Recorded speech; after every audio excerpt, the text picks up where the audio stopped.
Seorang preman melemparkan granat ke pria itu tetapi dia menangkapnya. Wajahnya tidak menunjukkan rasa takut.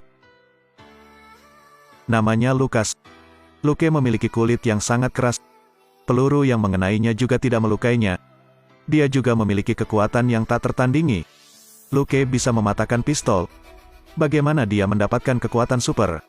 Tidak lama sebelum itu, Luke dikirim ke penjara. Sipir itu sangat suka memerintah. Tapi Luke tidak takut padanya. Akibatnya, Luke didisiplinkan untuk sebuah pertandingan.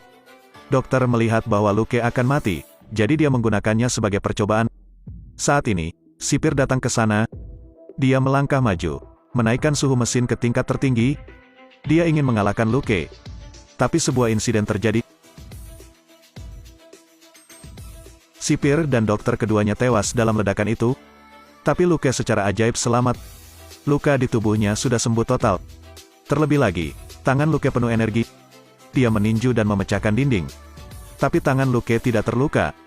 Luke baru saja menembus dinding penjara. Kemudian dia melarikan diri dari penjara.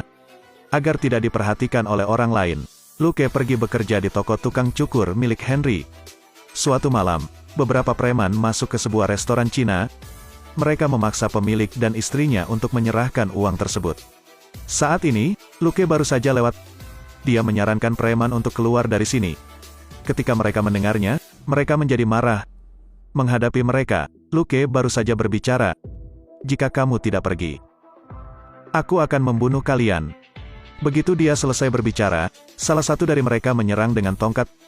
Luke mengangkat tangannya untuk menangkapnya, lalu melemparkannya ke dinding. Seorang pria botak yang tidak takut mati berdiri dan meninju Luke. Akibatnya, lengannya patah. Jeritan kesakitan bergema di seluruh restoran. Selanjutnya, Luke membuangnya seperti kantong sampah. Ketika kaki tangannya melihat ini, mereka melepaskan tembakan. Tapi preman lainnya tertegun. Luke tidak hanya terluka, tetapi dia juga terkena peluru. Apakah kamu ingin mencoba? Aku tidak mengenal mereka. Pada titik ini, Luke tidak tahu bahwa dia telah menyebabkan orang yang salah. Dia dengan cepat dibalas oleh musuh. Pria ini mendobrak pintu mobil. Kemudian dia menyerbu ke wilayah gangster. Dia ingin menghancurkan orang-orang ini. Karena sahabatnya dibunuh oleh mereka. Sehari yang lalu, beberapa preman datang ke tempat pangkas rambut tempat Luke bekerja. Pemimpin utamanya adalah Cornell, bos geng tersebut. Preman yang datang ke restoran adalah juniornya. Dia memperingatkan Luke untuk tidak peduli lagi. Mereka kemudian pergi tetapi dipanggil kembali oleh Luke. Karena Cornell belum membayar, para juniornya mencemooh melemparkan uang ke tanah. Kali ini Luke dalam masalah. Malam itu, sekelompok preman gila memasuki toko tukang cukur. Meskipun Luke segera memblokir putranya Henry. Namun sayangnya Henry terkena peluru. Untuk melindungi bocah itu, Luke hanya bisa berpura-pura mati. Preman memasuki toko tukang cukur untuk memeriksa. Mereka juga membawa ransel. Di dalamnya ada tabungan Henry. Setelah mereka pergi, Luke berdiri. Putra Henry tidak terluka. Tapi dia sekarat. Luke tidak bisa berbuat apa-apa lagi. Pada akhirnya, dia hanya bisa melihat sahabatnya pergi. Setelah itu, Luke sendirian pergi ke tempat Cornell. Dalam perjalanan, dia juga menggunakan pintu mobil untuk menindas satu orang. Luke meninju dinding dan mengeluarkan batang besi. Preman itu seperti semut. Luke mengambil sofa dan melemparkannya ke arah mereka. Para preman dikalahkan sekaligus. Mereka terus menembak, tapi Luke tetap tidak terluka.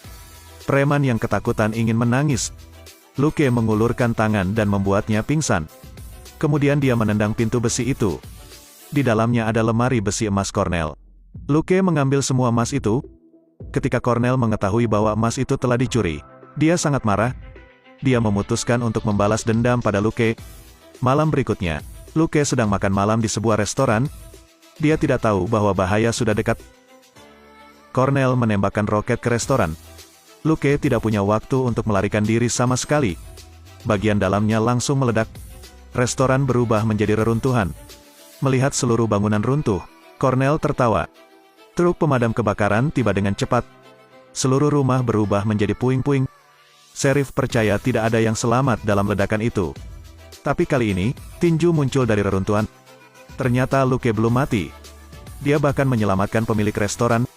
Semua orang sangat terkejut. Keesokan harinya, Luke masuk ke rumah Cornell. Beberapa junior langsung mengepung.